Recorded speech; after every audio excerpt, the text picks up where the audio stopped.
I like that.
Welcome to Talkin' Jets. My name's Ryan and I'll be your pilot tonight. I am joined alongside my co-pilots. I have Green Bean, the Jets fan, and Matt O'Leary. Green Bean, how you doing tonight? I'm awesome tonight. I'm just glad to hear Cam Clark's okay. Everything else is gravy. I'm in a great mood. Can't wait to get into it with all of you guys.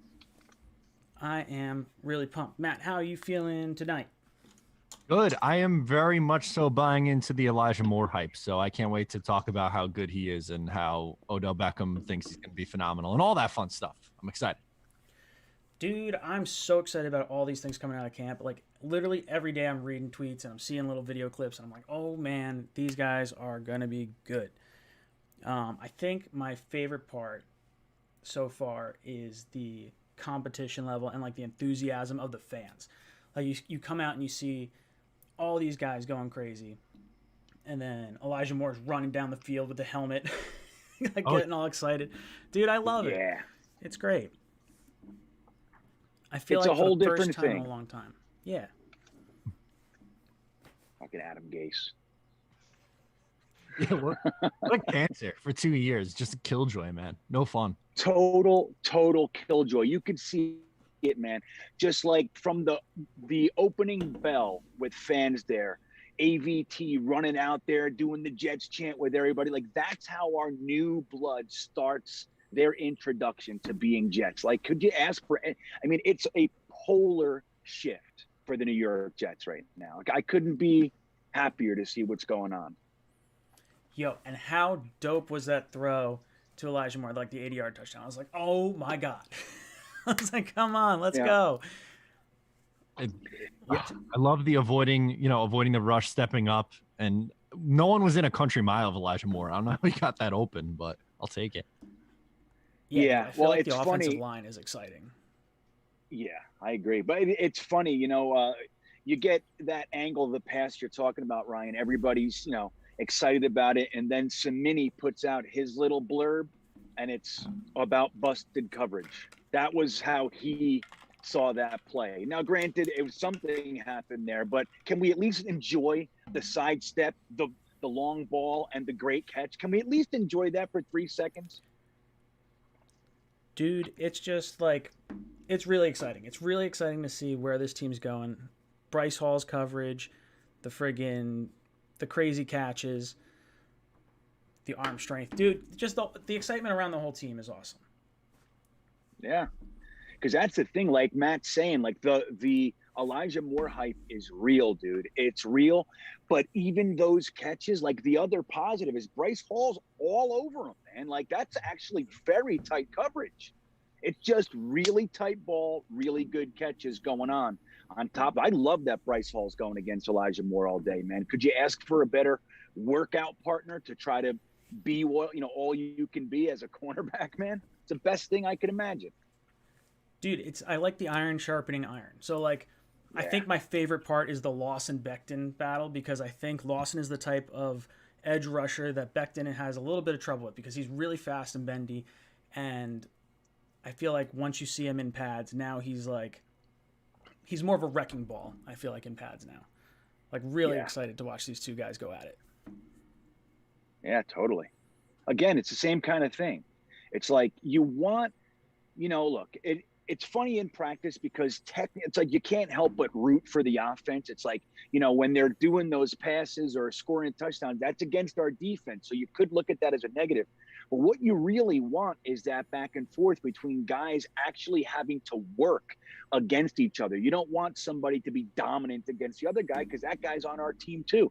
So just like you said, with the iron sharpens iron, man, Lawson and Becton going at it is a great thing. I can't wait to see Quinn Williams in there going at it with ABT. Like, it's going to be, dude, this is how you get good. Finally. Yeah, I'm with Matt, you guys. what are your thoughts on this?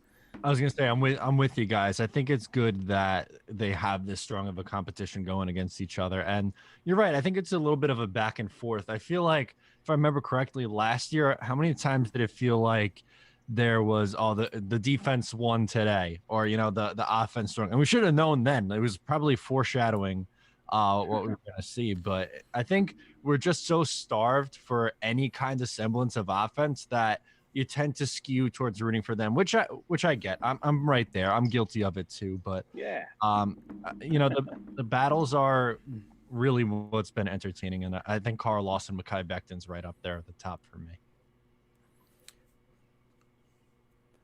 That is, dude. So what do we think about like the running back situation? Because I think with Becton and AVT, I think that entire left side of the line is just going to be absolutely incredible. Without a doubt. I absolutely think so. And both of them are young building blocks too. I think that's the exciting part. Like, you can look at that, and we've said it a million times already, but that should be your left side for the next 10 years, and you won't have to worry about it. And, with Elijah Vera Tucker on the left side, I know it's a rookie, so it might be a little bit shocking to hear this, or for me to even say it, but I think he's going to help Connor McGovern bounce back this year, because I think the play at the guard position was really weak, and I think with a steady force like Elijah Vera Tucker next to him, I think he's going to improve. So it's kind of like, I don't know, on that offensive line, it's kind of a chain reaction. So I think we'll see everyone get better with the additions. Yeah, what about man. you, Grimmy? What do you think about Elijah Vera Tucker and like that left side? I couldn't be more excited. And look, and this is like, you have to know going into this, like, you got to temper it. You can be as excited as you want, but you have to know, like, we're going to hit some roadblocks, some hiccups, some bumps in the road. It's going to happen, but the potential is there. It's legit. We're not grasping at straws, hoping the guy that Mike McCagnon, picked up 3 days before training camp, who nobody signed all off season, is going to somehow be a Pro Bowler. It's like it's different right now. Like, these guys are legit. And when you look at the running backs that you mentioned there, I mean, we have a lot of question marks. Like, a lot of people love Ty Johnson because of the flashes that we saw from him. We obviously are rooting for our rookie running back that the staff is so excited was still there with our 4th round pick. And then you have guys, holdovers, Josh Adams and LaMichael Pirine, and then they brought in Tevin Coleman. Like, if that line can actually develop and gel into what their potential is, man, all of those running backs' days are going to be significantly easier. Imagine your first contact being at the second level, being at the linebackers, your first contact being 3, 4, 5 yards into the defense. That was the exact opposite of what we saw. Remember, Le'Veon Bell had a stat in 2019. He was, I believe, and I'm kind of paraphrasing a little bit, but he was like the first or second in the league, well, and meaning worst in the league for getting contact after receiving the ball. So he was hit like less than a second or whatever it was before, as soon as he was handed the ball, he was hit first. And it's like, you can't win like that. You can't be juking guys behind your line of scrimmage. So if these guys can develop into the line that we think they can, these running backs that we have are going to be, they have the potential to be something special. Joe S. jumps in the chat. Thank you for the super chat. I will put that up in just a second. Harry W. Madden picked us as the worst team in the league. What do you guys think about that? Is it like motivating? Carolina was second worst. I don't really care about Madden ratings. I think that's just a little overrated. But until this team proves something, I mean, I get it. They were a 2-win team last year. I know Jacksonville's maybe a little bit high. They should be right down with us too, but they have to prove it first. I think that's the thing. Like we see as fans, because we're so dialed into this team, that there's been a massive improvement on the roster without a doubt, but they have to prove it. They got to win some football games. Yeah. It's I agree with every word that Matt just said. And what I'll add to it is that this shows how we are perceived as an organization. Every single, whether it's Madden or PFF or, the Associated Press or USA Today, any of these national types of organizations, they look at us as the laughing stock that we've been the last 10 years. My hope is that Saleh brings every single example of this stuff into the locker room, just so you know. We're the worst team in Madden this year. These guys actually care about that stuff. Dude, I would be bulletin willing board to material. bet. Exactly. Every guy on that team plays Madden, and they're going to know the team I'm on is the worst. Well, we're going to have to change that. And that's the kind of stuff, like Matt said, we're going to have to prove it, but it just shows how we are perceived around the NFL. And it's time to change that. It's not going to change without us doing something about it. And it's time to make that change. Yo, the Madden rankings and the bulletin board material. I love how they threw a little bit of, good vibes our way with Zach Wilson. Zach Wilson has like a 96 power or something like that. 92 power. Yeah. He's like 6th best in the league. I was like, all right. Wasn't he given the strongest arm out of the rookies in Madden? I heard my son tells me this stuff. I think he was. I think that's right. That's pretty good. Yeah, it's friggin' awesome. Let's see. Joe S. Any concerns on Mims being the 5th receiver? I don't think so. Like, I don't know. I think that I think we have a lot of depth at wide receiver. Like, I think that's what's really going on here. I really like Keelan Cole. I like Corey Davis. Like, I think right now Elijah Moore, Crowder, and Corey Davis are all ahead of Mims anyway. And then you just kind of like, I guess if you want to say Keelan Cole or him, but I don't know. I think he's the 5th receiver right now. How are you guys feeling like with Mims being the 5th receiver? Matt, I'll throw it to you first. Yeah, I don't put any stock into that.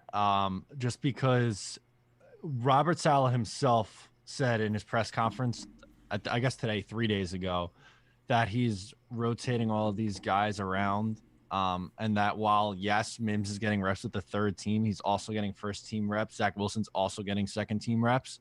So these guys are moving around, and the reps are pretty similar in terms of how many each guy is getting. This is according to the head coach. His skill set is too good for him to be a non-factor. I'm not worried about him at all. I don't know why he's Jets Twitter's least favorite player right now, which seems crazy to me because everyone was so high on this kid down the stretch of last year, and for good reason. He was on an 800-yard pace in his first 6 games in the NFL, and then Sam Darnold did not throw him the football his final 3 games of last year, and for some reason, we got this shiny new toy in Elijah Moore, and believe me, I'm excited about him, but I didn't forget about Denzel Mims. He's going to be a good player, so I'm not worried about him. Hell yeah. in the slightest. Yeah, I agree 100%. I think number one, it's the thing to worry about. Like, earlier this week or last week, it was Zach Wilson's contract. Before that, it was Marcus May. Before that, it was Becton's feet. Everybody just crumbling to pieces about these things. Wouldn't you want your rookie head coach, offensive coordinator to have a rotation so they get to see everybody? Don't forget, Todd Bowles was a classic for playing the vets, no matter how well they performed. There very little development. There was none of that going on in the Todd Bowles regime. And the same thing happened with Adam Gase. Adam Gase had to play guys because everybody was hurt. So there was that. But both of those coaches were known for playing guys on name or contract or, whatever. we want Yeah. to see our new organization playing guys in rotation, seeing what everybody has. Let's not forget they've literally been together for 5 days. Like, you want this. So I have no concerns about Denzel Mims, none whatsoever. The guy's a 6'3" wide receiver with clutch hands that runs 4.38 speed. I don't know what everybody's issue is with him. And if he's down at 5 and they want to make him earn it, even better. I think it's such like I think it's a testament to our depth. I think that he's not necessarily a 5th wide receiver, but I also think he's one of our long-term answers at the position. Like, I'm not concerned with Mims whatsoever, but I think it's yeah, and that's a good point. Like, that's just it. Yeah. Like, there's no, I think he's going to be really good, but I just think we have a really good wide receiver core too. That's fair. Imagine that. Let's.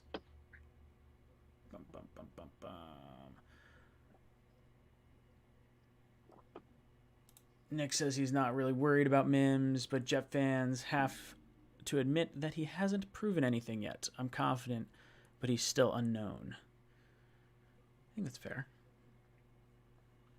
Yeah. And that goes to the point, though. He is unknown, and these coaches have only been with these guys for a handful of days. And, you can look at OTAs, but let's not forget, OTAs are basically install. Like, that's all they're doing. They're greeting each other. They're giving them the information. This is the first week of these guys actually using the players. So, like, you want them to see what each player has. Don't forget, Saleh said that they expect every receiver to play all 3 wide receiver positions. They want everybody to be able to play everything. So it makes a lot of sense. And this is the kind of stuff that we want to hear. We shouldn't put too much stock into this stuff. Denzel Mims had a catch today. He looks fine. It's just that this is what they're doing. So again, I think Denzel Mims' skill set is so what we want and need on this team. And we should all just be happy that our coaching staff is actually looking at all of our players at different positions. It's more thorough and it's better. Yeah. Ooh, you know what I want to talk about? I want to talk about, oh, come on, switch. Bam. Wentz injury impact. So how do you guys feel about the Carson Wentz injury, and does it impact us getting a backup? Because I know everyone's connecting Foles to the Colts, and I feel like that's what's going to happen. Matt, what do you think? How does the Wentz injury affect the Jets? I don't think it does. I don't really see a connection. I know that there's a lot of people who want the Jets to trade to Nick Foles. Can't speak tonight. A lot of people who want the Jets to trade for Nick Foles. There we go. Wow, words are hard. I don't want to give up a draft pick. And I know it would probably only be like a 5th or a 6th, but you're hoping your backup quarterback doesn't have to play. Right? Like that, you're signing him for a just in case. Now, would you rather not lose a draft asset and have a Blake Bortles, or would you rather have to give up a 6th round pick for Nick Foles? Now, Nick Foles is the better quarterback. I'm not going to tell you that Blake Bortles is better, but I don't think Bortles is a bad backup, and I don't think Zach Wilson needs someone to coddle him and hold his hand and walk him through the entire process. Like, Bortles has, been there, done that, and, Foles has as well, but again, I'm not really like, oh my God, the Jets have to trade for this guy because he won a Super Bowl 5 years ago. Like, I don't know. I don't think that's really necessary. Ooh. Green Bean, what do you think? Does the Wentz injury impact us at all with the backup market? Yeah, maybe it'll take that idea of using a draft pick on a to trade for a backup quarterback away. There's going to be a handful of guys that make sense if we do decide to go that way. But I think with the Frank Reich Foles connection, I think they might be willing to pay a little bit more too. So how it could impact us is if we were willing to trade, it could drive that price up a little bit, maybe from a 6th to a 5th or something like that. I think they might be a little bit more willing to pay because they're in a little bit different of a situation. But what I will say is they have to think hard about putting Wentz and Foles together again. Even though it worked, I can't imagine Wentz would be psyched about that idea. And there's got to be some negative somethings in the air, I would think there is. Yeah, I mean, I feel like he just kind of follows him around. Yeah. He can't get away from him. Like, dude, that sucks. Yeah, but I mean, look, and I think Foles would be fine. You know, if we got him as our backup, I'm not anti-Foles or anything, but I would really, just like Matt said, I'm not really into the idea so much of using our fifths and sixths on a backup quarterback. Don't forget, we got Nasruddin in the sixth this year, so players can be had, man. And we got Bryce Hall with a fifth last year, so you never know what we can do with those picks. And like I said, when cuts start coming. There's going to be options that we don't see right now, some surprises, things like that. And I would rather just be patient and see what comes to us rather than throwing picks at a guy that we don't necessarily need right now. But yeah, man, I think it definitely impacts us because I think the Colts, dude, I mean, that's not a good situation over there. And I bet Eagles fans are breathing a sigh of relief right now, thinking that was our guy. And he did this almost every year. The last 3 years he did this.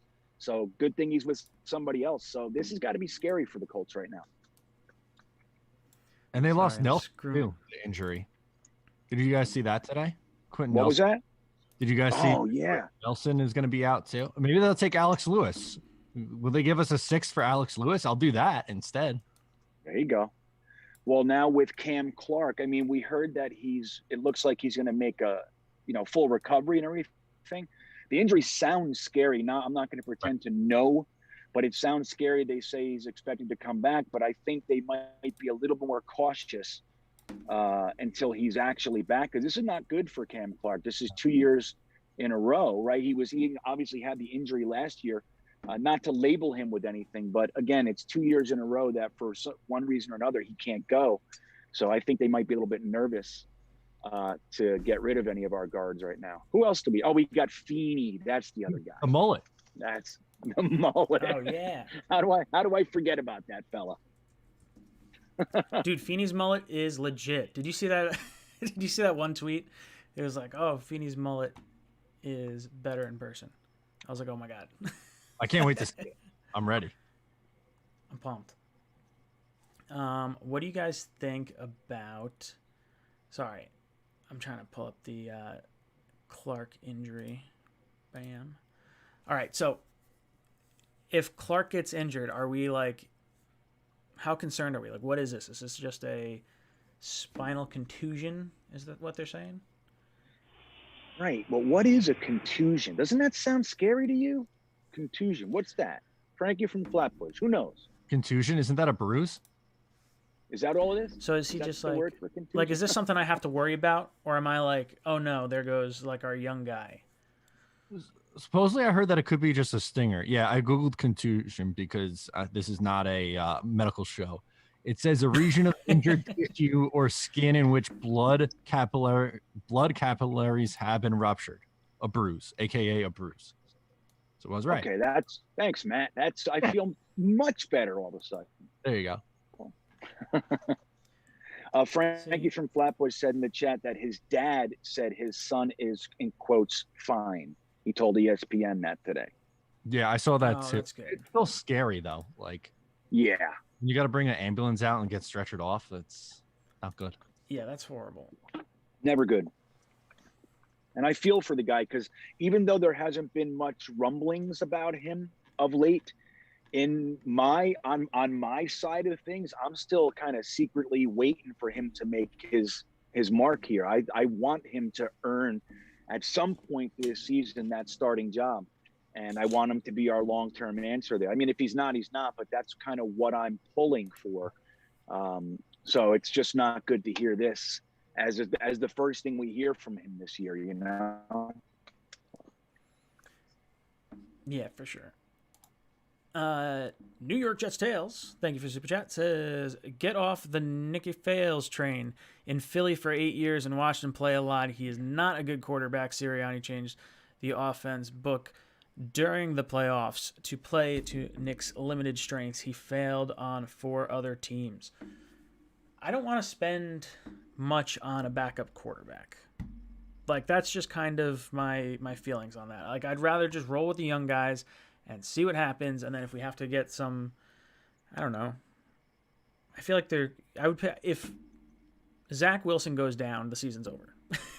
Like, I just want to see the running backs. Like, just hand it off. Yeah. I don't care who the quarterback is at that point. Like, show me the O-line. Yeah, I'd rather a guy like Bortles in that situation. Like I said, I just don't want to see assets going towards the backup quarterback. And I don't know, man. Like if they do decide to go with James Morgan and White and Zach Wilson, yeah, it's scary, but you got to hand it to them. That's really, that would take a lot of guts. And if that's what they want to do, I'm all for it. But I do think we're going to end up bringing somebody in. But like you said, Ryan, if Zach goes down, it's kind of it. You know, I don't know if we're going to be fighting for any playoff spots or anything. No, yeah, that's true. I think it would be different if the team like had, you know, a playoff mandate or like a legitimate playoff shot. And, you know, maybe they surprise and they, you know, they win 9 or 10 games and sneak into a playoff spot. That's probably their ceiling. But I guess Green Bean's kind of talking me into it a little bit with the younger guys. If that's what they decide to do, like it's a ballsy move, but I don't know. Are we going to really get bent out of shape if they don't have a veteran to come in if Zach gets hurt? I don't know. Right? That's how I feel. It's like, I think it would make us all feel a little bit better. And, you know, right? Yeah. It's just kind of like a safety blanket. But if they decide like, you know what, man, none of the quarterbacks out there are their upside doesn't provide us what we would want. So we'd rather just give our guys the time and the experience in these roles. And hey, let's do it. Everybody knew we got rookie this, rookie that, rookie head coach, rookie everybody. Why not? Oh yeah. You know what I mean? Let's get it done this year. Get everybody their experience this year. Dude, it comes back to like the Madden rankings. Like, oh, we're last place. Like, no expectations. Like let the rookies go. Just have at it. And it's like you get to see the young guys run, and like, it's exciting because these guys are all like athletes. They're fast. I'm pumped. I don't want to trade. They're for anyone. athletes. Yeah, I feel the same way, man. Like we're loaded as far as young talent goes, like young question marks. We're loaded with them all over the place, even in our running back room. Because Michael Carter, as high as we all are on him, we don't really know how he's going to translate to the NFL yet. LaMichael Pirine was in a situation last year that we don't really even know how he can do. Josh Adams, we barely saw him. Ty Johnson, we saw him here and there a little bit. But we don't really know what's going on there. We don't know what's going on with our tight ends. We don't know. Our defensive backs, our linebackers, who's playing will linebackers. So we have question marks all over the place. But it happens to be that we have young, athletic, high character guys all over the roster. So at some point it is going to make sense to play them. And if we have no expectations this year, just do it. Get them all their experience. To hell with it. Did you see? That's a good. Hold on. Bam! Zachary goes. Did you guys hear about the Giants brawl today? Yes. It makes me happy. I feel like I'm not like the butt of every, I don't know. I don't want to be like it's not embarrassing or anything. It's like, cause I guess brawls are going to happen, but like, I'm glad there's nothing like that happening yet. Yeah. That's football. Sometimes that stuff happens. It is scary when your quarterback's on the bottom of a pile. Like that probably shouldn't be a thing. But I also like at the same time, I love Joe Judge going old school and making them run like up and down 100-yard sprints like that. That's pretty cool. I'll sign up for that. Yeah, that made me smile. That reminds me of like Pee Wee. Yeah, right? It reminds me of like the J, our Pop Warner days. Run laps. But yeah, I mean, it's not a good look, right? It's not what you want to see. Like, man, that stuff happens from time to time. It's still, no matter how you slice it, you'd rather the team doesn't do that. You know what I mean? Yeah, not needing to. I don't know. I really like Joe Judge. I think he's a good coach for that team, and I think he can kind of reel it in. God, I'm just loving everything I'm hearing coming out of camp, like on our end. What did you guys think about the Bills moving to Austin? That rumor? Ooh. Yeah, did you hear the rumor? Like, oh, the Bills might move to Austin if they don't get a new stadium. Everyone's doing it. Look at Joe Rogan. Do you think that's do you think the Bills move to Austin? Is that the move? I can't see them ever leaving Buffalo. No. Well, Well, what he's doing, what the owners are doing is kind of it's a power play, and it's kind of a disrespectful move, quite frankly. But as you know, I mean, teams do this, man. They're saying even though they want to have all the benefits, like, you know, all the profits and everything from the stadium, they want it to be 100% financed by the city, like by the people. They don't want to put in anything.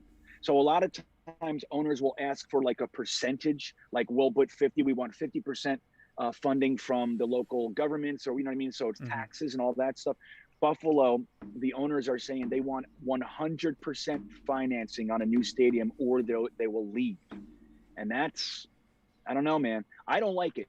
And again, as glad as I am that it's the Bills and not us that are dealing with this crap, just like with the Cleveland Browns when Art Modell took the Browns and went to Baltimore. I don't like it for loyal fan bases like Buffalo. With all respect to our rivalry and all that, dude, those are loyal fans up there, man. They sit in 0-degree weather in a packed stadium with no playoffs on the line. Like, those are loyal fans. And if you can do that to that fan base, I find it to be very disrespectful. And I would hate to see it happen to them. And I would be, whatever I could do to support Buffalo, you know, keeping their team, I would be behind. I don't want to see them lose them. Yeah, I'm with That would be crushing. I'm with Green Bean on this. It would suck for that fan base because they are extremely passionate. They're crazy, and you got to respect them. Crazy. Like, obviously, there's a rivalry between the Jets and the Bills, division opponents, but I don't know. Bills fans, they really get after it, and they love their football. So I'd be upset for them if they were to move, and then the rivalry wouldn't be the same. You know what I mean? Like, if they stayed in the Jets division, it would be like the Austin Bills, or who knows what they would be if they moved to Austin. But then you'd have to rearrange divisions probably. It's a whole thing. Yo, you know what? I would be really excited. I want Josh Allen. If I was Josh Allen, I'd come out and be like, yo, I'm only signing an extension if you stay in Buffalo. And then the like Bills fans would like go bananas. They'd be like, True. Yeah. They build a statue. Like, yeah, build a statue. That's good, Ryan. I like that. Show some solidarity. Right? That would be like a power move with the by the player. Yeah. Well, and you guys know, man, like, look, I really believe this. Like, I feel very strongly, like, back in the days when the Cleveland Browns were taken and Cleveland went to court and fought to be able to retain their team name. So when they get a team back, it'll be the Cleveland Browns. Me and my friends actually got a camper and went out to Cleveland for their first game back in the NFL. Like, I was in the stadium for their first game back. I got into a huge fight and the whole thing. Cleveland fans are a bunch of jerks, but there's all that too. But I really did feel that way. Like, we all wore our different jerseys. I had a big sign that said, "Welcome back, Cleveland." Like, I don't like the idea that passionate cities can lose their football team. It bothers me, man. I don't like it. And I think the Pagulas are being, they're really spitting in their faces, in my opinion. That's how I view it. Matt, any more thoughts? Yeah, I'd be upset about it. I don't like change to begin with, and that's a loyal fan base that doesn't. Jets fan, thank you for the super chat.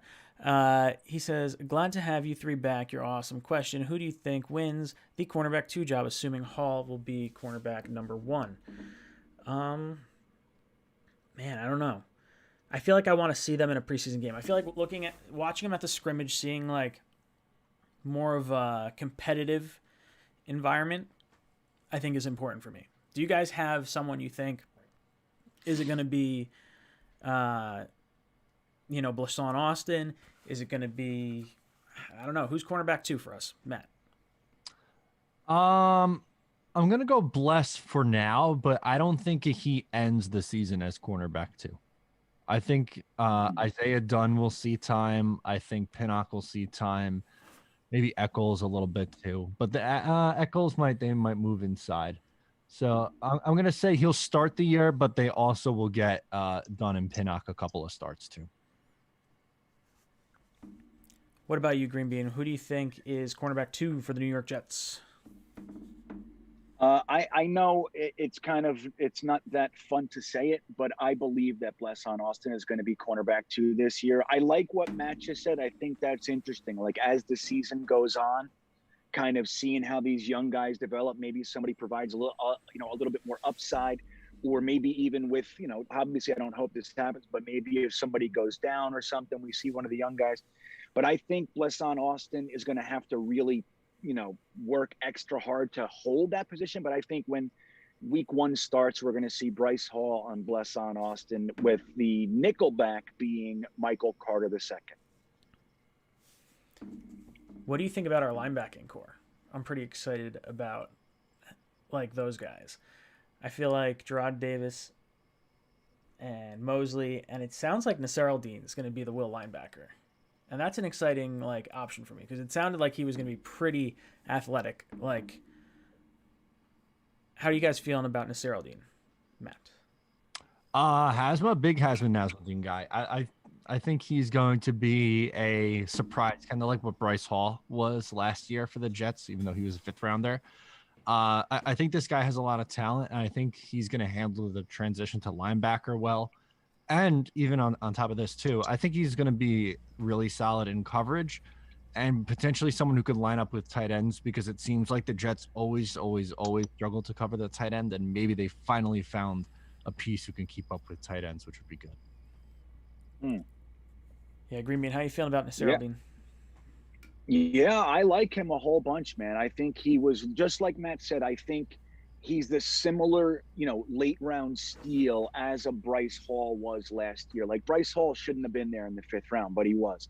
Nasr Al-Din, by all accounts, shouldn't have been there when we got him either. And I think that he has a really good chance to kind of make an impact. He's better than his draft position, would lead someone to believe. In truth, I thought Jamie Sherwood would probably win that battle and kind of take that spot. But I would be fine with either one. I like that it's just an honest to goodness battle for the position.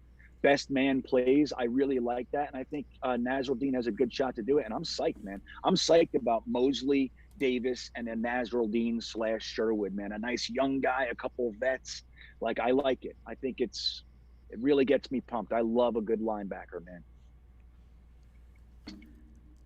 Now, how do we feel about the tight end position for the New York Jets? I'm seeing a lot of Tyler Kroft and only a little bit about Chris Herndon. Do we think Chris Herndon is actually going to start? Are they going to use 2 tight ends a lot? How are we going to deploy our tight end situation, Matt? I don't think they're going to use 2 tight ends a whole lot. I wouldn't think that's a strength of theirs, especially when you look at the wide receiving core. I think they're going to want to have 3 wide receivers on the field a whole lot in this system. I do think it's going to be Herndon, just because I think his ceiling is higher as a pass catcher. Kroft is more of a blocker, and I just don't know if he is going to be a reliable tight end as a pass catcher. So I think it's going to be a slight nod to Herndon, but I don't anticipate the tight end to be a huge part of the offense this year. Frankie from Flatbush says Ryan is trying to wind up Green Bean by asking about tight ends. Green Bean, how you feeling about tight ends? Well, interestingly, here I'm going to give you guys a out of the box prediction for this year. What I think is going to happen is that Herndon's going to play a little bit better in camp and preseason. We're going to showcase him a lot. Around the second week of the preseason, we're going to trade him. Herndon's not going to make it to this season for the New York Jets. I think Joe Douglas has probably seen enough of this guy, and he's going to be traded.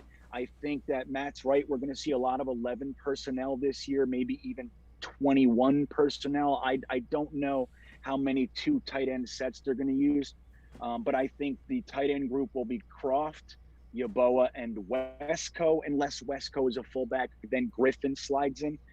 That's who I think it's going to be. And I think trading Herndon makes that room, because they're going to want to get another tight end, like a more highly regarded tight end in next year's draft, is my thought. So I think this year, they're just going to kind of go in with what we have, concentrate on blocking with some pass catching ability. So I think Kroft will get the nod. But yeah, I think Herndon's going to be on another team this year. Man, so what do you think we could get for Herndon? Is he 5th round pick? Is that Yeah, I think something like can't that. get a fifth. You know what I'm thinking? That's I'm like so thinking depressing. It might like, be I mean, I guess like player. Oh, a you think it would player? be a player. Yeah, That sorry, would be interesting. No. So if we're going for a player, ooh, what position would you want if we're going for a player? A kicker? Brian. Yeah, backup quarterback. Something like that. Yeah, send us something. Oh boy. Yeah, but if it was a pick, probably a sixth, something like that. Man, that feels so deflating because I really liked watching Herndon that first year, and every year I bought into him 2 years, and this year I was like, I'm not buying into him. But yeah, dude, I think I would move him if I get like a 5th-round pick for him. If Totally. we're not really going to use him, and they're just going to like throw more offensive linemen out there. Like, I mean, think about it. If you showcase Herndon a little bit, like people know that he has some potential, right? They know, I mean, nobody's blind to the fact that he's been a major disappointment. But if you put him out there and somebody has some injuries or something like that, Chris Herndon would bring with him at least that upside potential to be able to throw a 6th-round pick at at the Jets and get a guy like Herndon if you're deficient in the tight end room. It really could work. Like, he's the kind of guy that you would want to go and take a swing at. So I think that's what we're going to see happen. They're going to showcase him a little bit. You're going to start hearing all kinds of positive stuff coming out about Herndon. And I think it's all to showcase. That's just my thought. Maybe I'm wrong, but that's what I think is going to end up happening with him.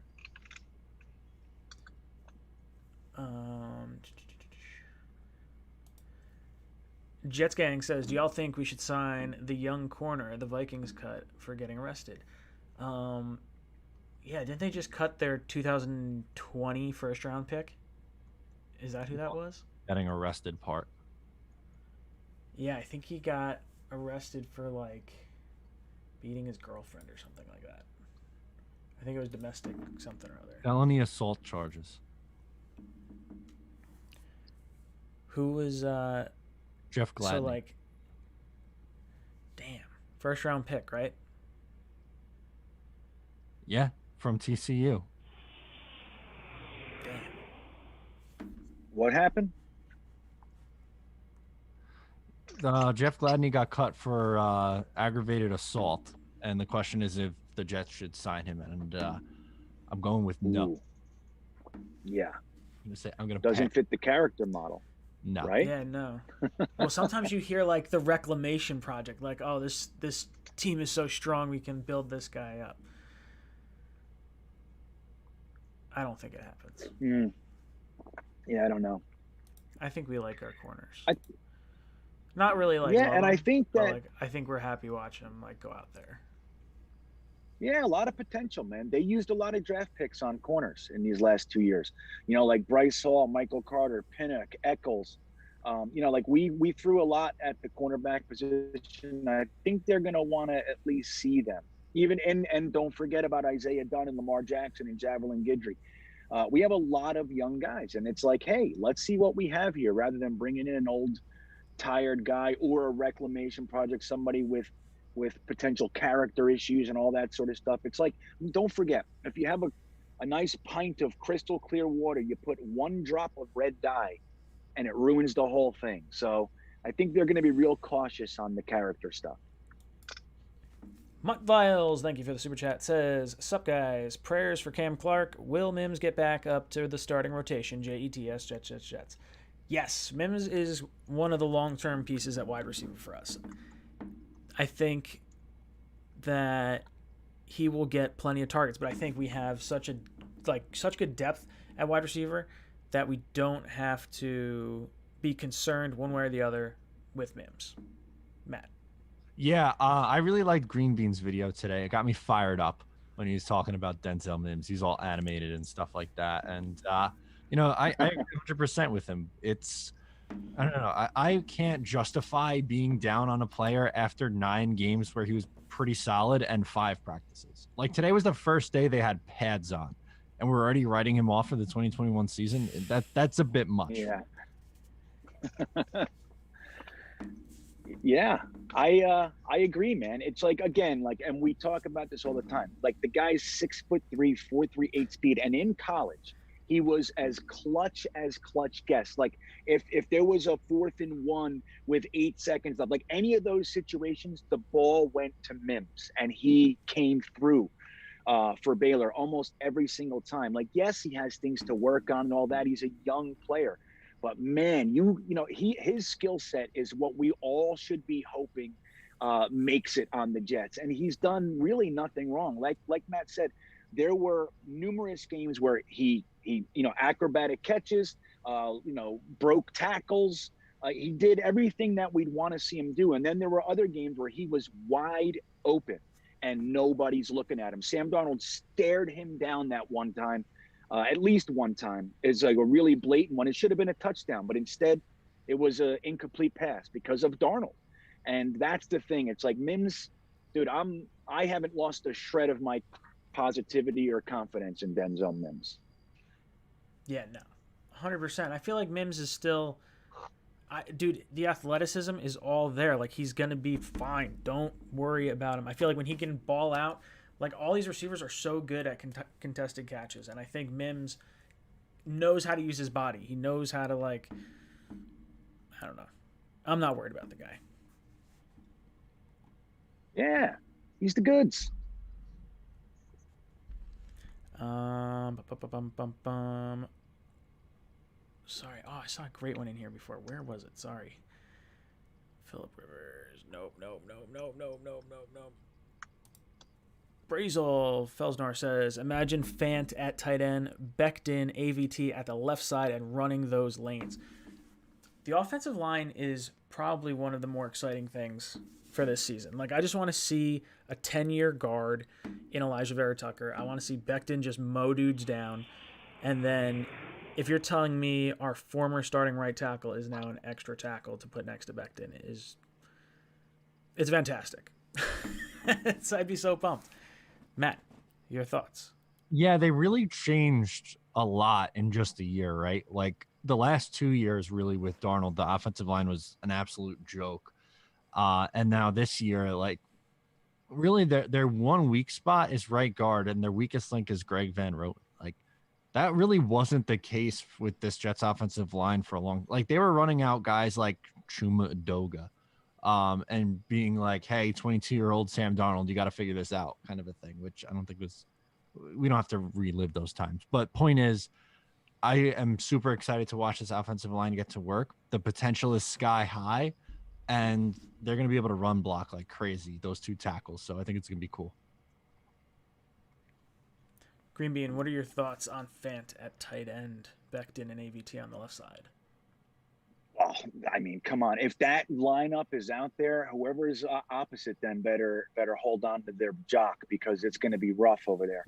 The interesting thing, though, and I think it was Saleh who just said this. He said, don't write Fant out. Like, this is a competition. Like, we all are kind of assuming that Moses came in here to start, but that's not what Saleh said. He said it's a competition. Fant can still win this job. So it'll be really interesting to see. And just like we were talking about with the iron sharpens iron, on the opposite side of the ball, it's also very good when players have legit competition for their position, because guys like a Herndon, who were never challenged, you see how that can just kind of lean towards a negative. They have no fear that they're going to lose their job. So I like that Fant and Moses are going to be in a competition. Chances are Moses will win. But again, I like that that's what's happening. And if he's used as a sixth offensive lineman, so to speak, I think we're going to be okay with whatever yardage we need to get on that play. Yes. Sneakers to Boots says, us Jets fans gravitate to negativity. Mims is fine. Yes.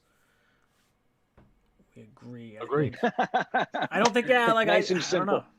Nice Bam. and simple. That's like, you can't say it any better than that. That's exactly, I think, how all of us are feeling. Yeah, that was good. That was good. Sorry, I'm just scrolling through the chat. Bum.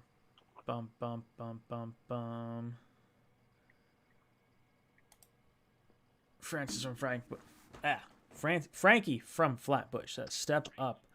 Step 1, beat Sam week 1. Step 2, beat the Pats week 2. Step 3, shock the world. I think people are sleeping on the Jets. Like, I think we have a really good shot at surprising a lot of people given the upgrades. I just think we have a lot of what ifs across the team. Matt, how you feel? Yeah, you're right. I just think, and I did a video on this now, I think at this point a couple weeks ago, but a lot has to break right for this team to make the playoffs. Like everything has to be perfect. And if there's a little bit of a slip or injuries, then I think, they'll settle in where their win-loss record will be, maybe 6 or 7. But I think if you split the difference and say, hey, there were a 2-win team last year, still some holes at corner, not quite there yet. Roster needs another draft and free agency, and just enjoy, a team that hovers around 500 most of the year. I think we could all live with that after the garbage we watched last year. Absolutely. Yeah. I think, look, all the excitement and the fun that I gladly participate in this time of year, realistically, like Matt just said, a lot's going to have to break. Like a lot of these young guys are going to have to actually show that they can play, and not just one guy. We're talking about a nice mess of them that have to play well. They have to develop properly. A lot of balls have to bounce, the right way. So all those things being considered, all I really want and all I expect this year is to watch a competitive football team. If we have some exciting games where we win some, and then there's an exciting game that we lose, like this isn't the year that we're hoping we go to the Super Bowl. Don't get me wrong. I'm hoping we go to the Super Bowl, but it's not that real, right? Always, but it's like, all I want to see is competitive football. I want to see passion. I want to see development. I want to see passion. And if we see that, if we win 6 games, we win 7 games, or we win 11 games, it's going to be a fun year. And that's what we really need to see happen, because don't forget, next year we have 11 draft picks and probably $70 million more to poke the holes in whatever we don't have going on this year. So it's all happening, man. We just want to see competition from this team. Last year was the worst. Jack Milligan says, who do you think will have a better season, Trevor or Wilson? I think Wilson. Go Jets. Well, we're going to be biased because we're Jet fans.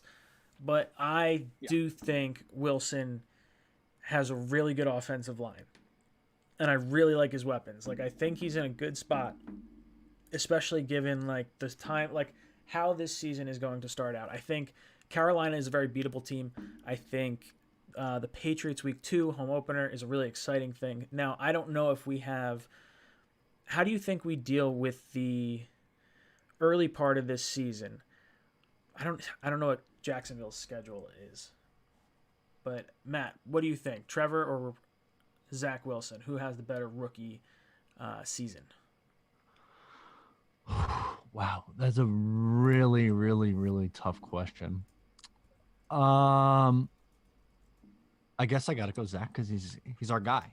Like, I'm gonna pick against Zach Wilson. Honestly, this is such a cop-out answer, but I think they both have very good seasons. And I think those two, shocking as the number 1 and number 2 overall picks, have the best shot for rookie of the year. I think it's gonna be one of those two guys. So if we're operating under the assumption that the Jets overachieve and make the playoffs, then we'll go Zach Wilson if we want to go the positive route. So let's do that. Right? Okay. We got to be real here, or we want to be fans here. If I'm going fans, man, Zach Wilson's going to light it up this year. I don't know. Look, man, I'm really high on Trevor Lawrence. I think he's a great quarterback. He's going to have a great career ahead of him. I don't know how well it's all going to gel in Jacksonville right off the bat. I think we might have a step ahead of them in some very key areas. But I would say it's going to be close, but I'm going to go with Zach Wilson because I want to. Yeah. Right. So their first few games, it's Browns, Saints. Oh, wait. No, sorry. That's preseason. Texans, Broncos, Cardinals, Bengals, Titans. Okay. Yo, so what about friggin' Watson not going out there and practicing today? Did you see that? No, what happened? Yeah, he's not practicing. Yes. I don't think he's playing this year. I'm not surprised. I don't think he's going to play. I think he sits out, but he's going to get fined a shit ton of money, and that's money you have to give back. It's like $50,000 a day, I think. Well, I think they'll put him on some sort of exempt list with his legal situation. Yeah. But what did he do? Did he come out to practice and just didn't suit up, or what happened there? I missed that. I don't know. I saw that he was at practice when it was without pads, but I don't know if he's like got an ankle injury or he's just like, hey, I'm not going to play. I haven't really read into it. Or maybe it's a team like, listen, you got some, stuff going on, like figure it out kind of a thing. Because I don't know. I feel like they'd be in a bad spot, like just, I don't know, optics wise, if they just pretend everything's fine and run him out like nothing ever happened. That seems a little bizarre too. Yeah, it does. That's going to be weird. It's going to be an interesting one, man. What an implosion down there, dude. That place. That went south. Oh, yeah. Sneakers to Boot says, thoughts on Urban Meyer adjusting to the NFL. College coaches tend to be stuck in their ways, especially Meyer. I don't trust Jacksonville. Like, I just don't. Like, I didn't think that ETN was the right play for them at the end of the first round. And I think adding Tebow just doesn't make a whole lot of sense either. I don't trust Urban Meyer. I don't know. I don't see Urban Meyer adjusting well in the NFL. Green Bean, how you feeling about Urban Meyer? Well, I was listening to NFL radio. I forget which show it was. They were talking about the dynamic of having a head coach who's literally never had a losing record, a quarterback who's never had a losing record, and the likelihood that they're both about to experience their first losing record this year. There's, basically just being realistic, more than likely they're going to have some losses, more than they're used to. How are those two going to handle it? Because they've never been there before. I think that's really interesting too, man, because I don't know how I feel about Urban Meyer. I mean, there's already been some weirdness with the guy he hired and had to fire because of the sexual assault stuff. And then, there's just been some stuff down there already. It's not a good way to start. So I don't know. I think Jacksonville, it's going to be real interesting to watch. Again, I really like Trevor Lawrence. I think he's got a great career ahead of him if things don't go, totally implode on him. But it's going to be real interesting to see how these two guys handle their first batch of losses, because they've never done it before, man. Matt, what do you think about Urban Meyer? You think he's going to adjust to the NFL? You trust him? I don't think he is there long term. I think he's there for maybe like 3 years, and has I don't think they're I don't think they make the playoffs. I think maybe at best they're like a 8 or a 9 win team towards the end. Then he's like, all right, I've had my fun with this. I'm going to retire for the 500th time. Probably. Just over. Urban Meyer. I just don't trust him. I don't think it makes it. I think he's going to be stuck in his ways, and I think that it's going to be a circus down there. And Trevor Lawrence, I'm like super passionate about having Wilson be better than Lawrence. I think I'm irrationally driven to hope Lawrence isn't good. I don't know. I feel like it's almost personal. Like, I wanted Lawrence so bad at one point, and now it's totally opposite. Oh yeah, dude, that's the kind of fan I am, man. I root more against things than I do for things. Like, just like with Sam Darnold, his people would say, why are you comparing Sam Darnold to Baker Mayfield?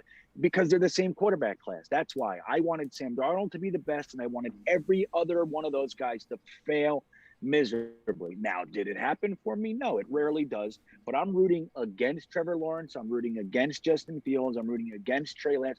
I want Zach Wilson to be the golden gem of this draft and everybody else to suck. That's how I roll. And I'm totally comfortable with it, man. I'm rooting against them. Matt, how you feel about Trevor Lawrence? You want to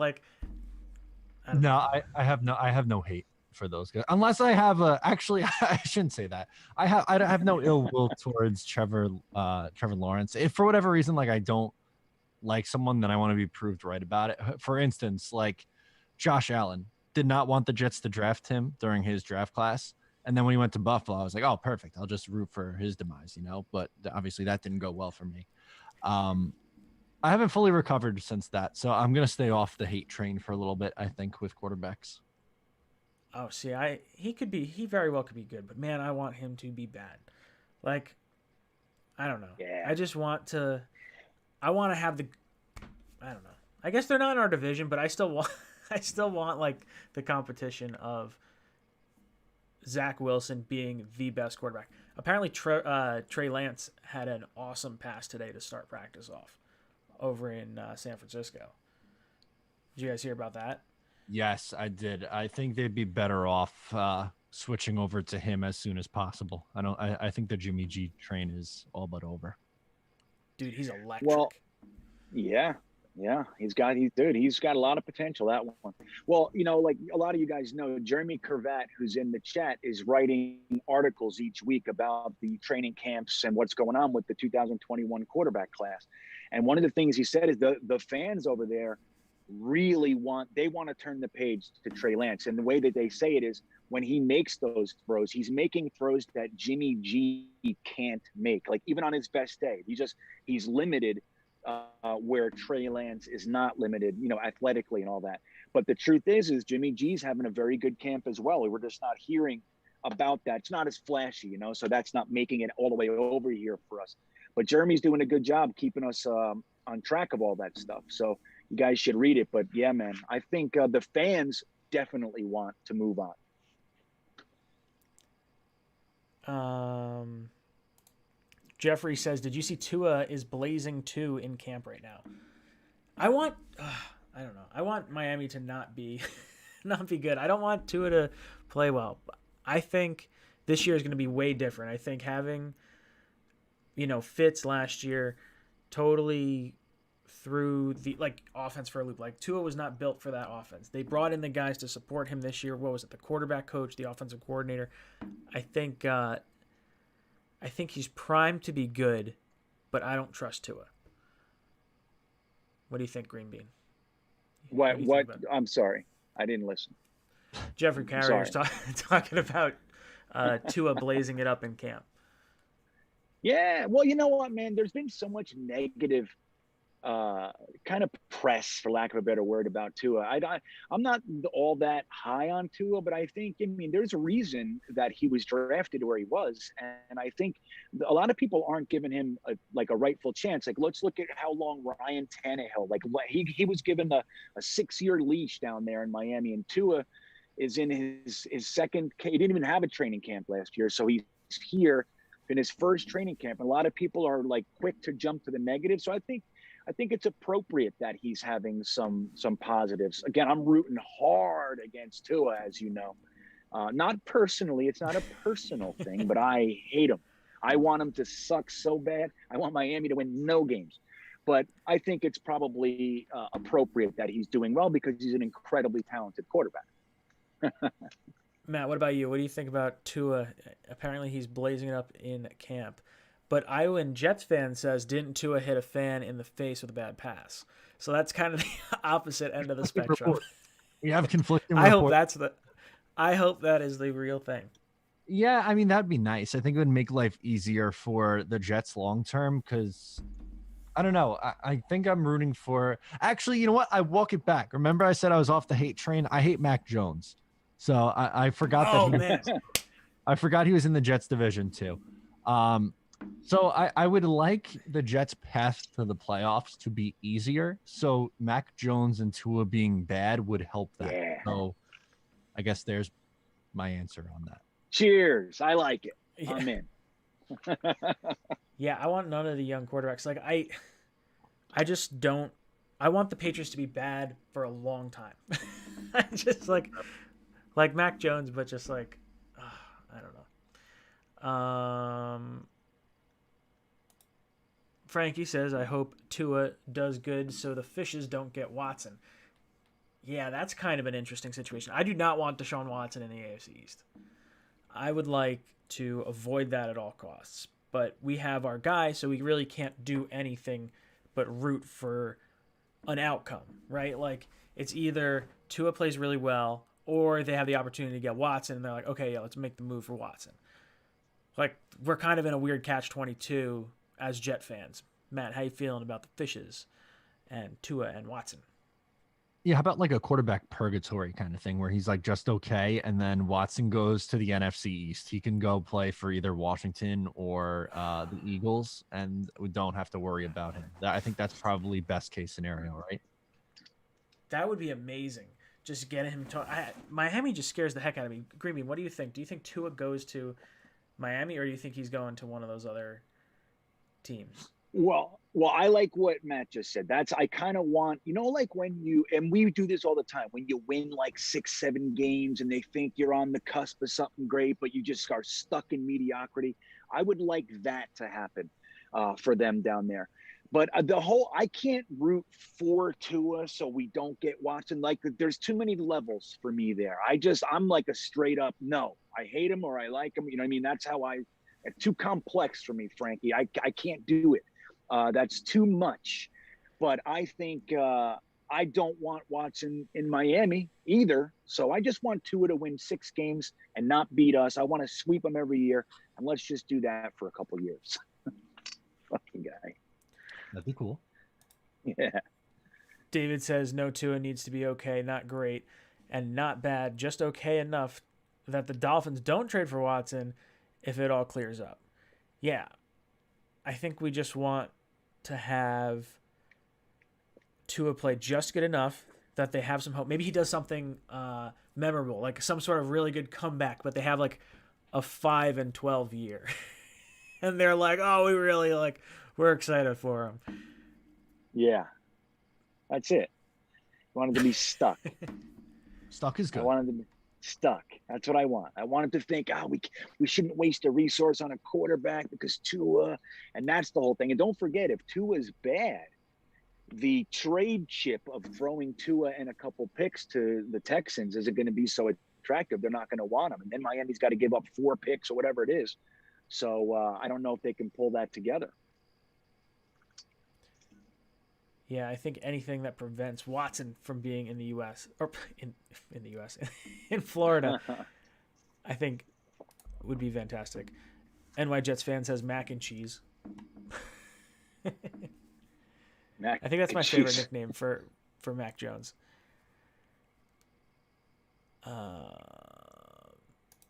Jeremy says the San Francisco fans are saying the same thing about Jimmy G, Trey Lance, that the Kansas City fans were saying about Alex Smith, Patrick Mahomes. The veteran might be more polished but limited. Yes, I think that's true. I think there is a much bigger boom side with Trey Lance. I think he completely electrifies that side of the ball with the way he can move and the arm that he has. I think you know what you have in Jimmy G, and he's going to get you that about 50% of the time. I think if you can trade him, what if they traded Jimmy G to like the Colts? Like, is that something that could happen? Matt. Maybe. I haven't thought of that. I don't know how the cap situation would work, so I'd have to look into that. But it would be a fit for them if they don't trust Jacob Eason to play. Green Bean, what do you think about that? What do you think about Jimmy G getting traded?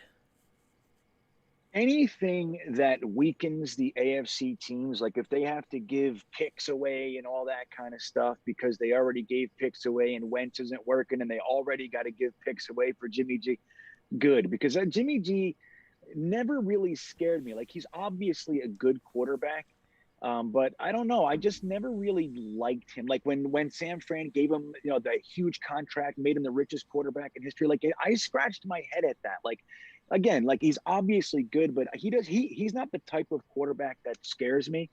So I think we're going to see some craziness if Wentz is like, if his injury looks like the 12-week kind instead of the 5-week kind, I think their Colts are going to do something. And if anything that weakens them, I'm in. We play them this year. I guess it wouldn't be so much the Colts, but do you see the same resemblance of Jimmy G and Trey Lance as Alex Smith and Patrick Mahomes? Green Bean. Yeah, it's very similar. It's the same kind of a thing, with this young athletic guy, and like, it's kind of unnerving to jump over to him when you have a guy who's clearly a good NFL quarterback. But when a coach like Andy Reid has the guts to do something like that, I think San Francisco with Kyle Shanahan might have the guts to do something like that too. So if they see Trey Lance as developing faster than maybe they thought. I think that we could definitely see it. But interestingly, we all thought Trey Lance was going to the perfect situation because he was a little bit more raw of a draft pick. So going there where Jimmy G's already the incumbent, it seemed like a nice, positive situation where Trey Lance can just settle in and develop. And it's like, if they're doing all this so quickly, either they're jumping the gun or he's that impressive. So I don't know. It's interesting, but it definitely it's a very similar situation to KC. I'm excited to watch these young quarterbacks play. I think Trey Lance was, before the season last year, I thought Trey Lance was the second best quarterback after Trevor Lawrence going into the season. And to watch him, only have that showcase game and come out and not look great, but know what he's capable of. I think do you think he has to sit like Jimmy G, or do you think he'll start right away, Matt? I think either could work. If they decided hey, we're going to try with the quarterback who's done it for us before we went to the Super Bowl with, and they give him one more shot, I think that could work. I also think that if they just decide, this kid is too talented, not to put in there. Now, I think there'd be some bumps in the road, but I think he absolutely has the skill set to play and be successful in this league. So I think he could play right away. It just might, be a little up and down. Yeah, and don't forget they used 3 first-round picks to get him. So that's why, that kind of stuff accelerates plans sometimes, doesn't it? When you use that much capital to get them. Frankie says, I think it's Rivers, just costs money. Are they saying Rivers comes out of retirement and goes back to Indy? Interesting. I didn't think of that. I don't know why I didn't think of that, but I feel like that would make a lot of sense. Yeah, is that real though? Is Rivers really? Is that legit, or is that just stuff people are saying? I saw an article today that said that he's ready. I read that today. I don't know if the Colts want that, but I did see an article saying that he's good to go if need be. Wow, that didn't take long, huh? No. Yeah, that would be what? I hate this. Yeah, I feel like you totally throw Wentz off by bringing in someone like Philip Rivers. I feel like you have to bring in someone like a Foles. Ali's in there. He goes, "Yo, Matt, we sitting together Saturday at MetLife." I hope so. I want to sit with Ali from loyal NY Jet fans and anyone else who is there. I would love to meet up and meet you guys. So let me know. Dude, I'm hoping I can get there. I don't know if I can. I scheduled a long drive competition. And I have to it finishes at probably 6:30 or 6 o'clock. Hopefully it's 6 o'clock. If it's 6 o'clock, I think the practice starts at 7, right? I think so. Do they let you tailgate this thing? Do you know? I don't think it's a tailgate thing. I think it's, you know what? I don't know. I know that it open. I think there's signing. I don't know. Normally they have people signing things. I think Robbie Anderson was there one year, doing signings beforehand. I don't know. I want to get to the parking lot as early as they will let me. Yeah, and right. I want to set up with my grill and have some drinks in the parking lot. So if anyone is down for that, please let me know and I'll let you know where I am. There it is. Fair enough. Man, if I was there, and I'm slightly envious, I'm very happy, but it's clearly I can't go. But if I was there, you would tell me what time are you getting there? Is it 4 p.m.? Is it 2 p.m.? I would be right there with you. I'd take off work, whatever it had to be. Yeah, that's just get there and hang. I'm pumped. I'm itching for it. That's how bad, because I've been away for so long with anything revolving around the Jets. So I'm ready to go, dude. Dude, is this week the Hall of Fame game, right? Is it this week? I think it is. It's because I'm itching. I might actually. I'm kind of talking myself out. I'm only an hour and a half from there. I went to the Hall of Fame the other day. I was gonna say you were there at the Hall of Fame last week. This week? Yeah, I was there. What was it? Monday or Tuesday? I don't even know what day it is. What was it? Friday? I really don't know what's going on anymore with days. I don't know, but I was just there 4 or 5 days ago. August 5th, so 2 days. Hall of Fame. Yeah, so Or no, Hall of Fame I'm enshrinement. contemplating No. it. Hold on. Maybe Yeah, not the that game. one. Yeah, like I'm like talk about itching. Like it's like I'm itching so bad to see Jets football. I might just go there and watch that. You know what I mean? Just to get in there. Oh yeah, right. Why not? Where is it?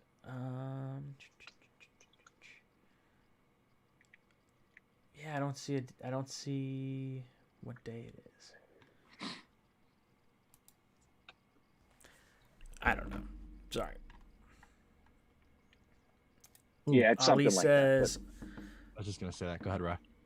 sorry, something to talk about. Vincent Smith, I interviewed him before, making a name for himself to make the team. Jets have to make a big decision on him. Thoughts?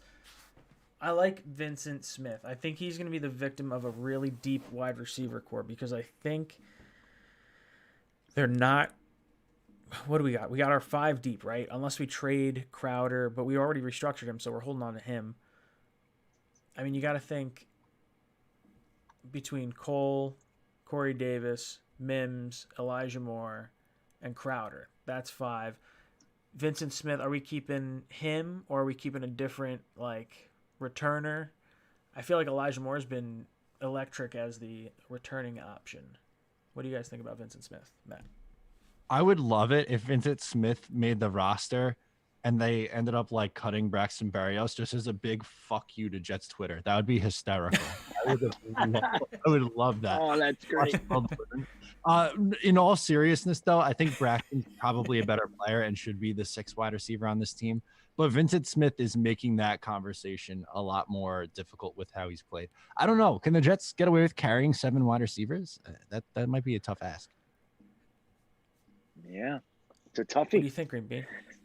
That's a tough one. And you guys know, I mean, I'm a Vincent Smith supporter. You know, like I like his potential. I even like the way he spells his name. It's just so interesting. So I'm a Vincent Smith fan. I was very disappointed with his injuries last year because I thought last year was the real opportunity. There was no real competition. Like if he stayed healthy, he could have really showed what he has. So it's going to be a tough decision, but I think we're probably going to keep 6.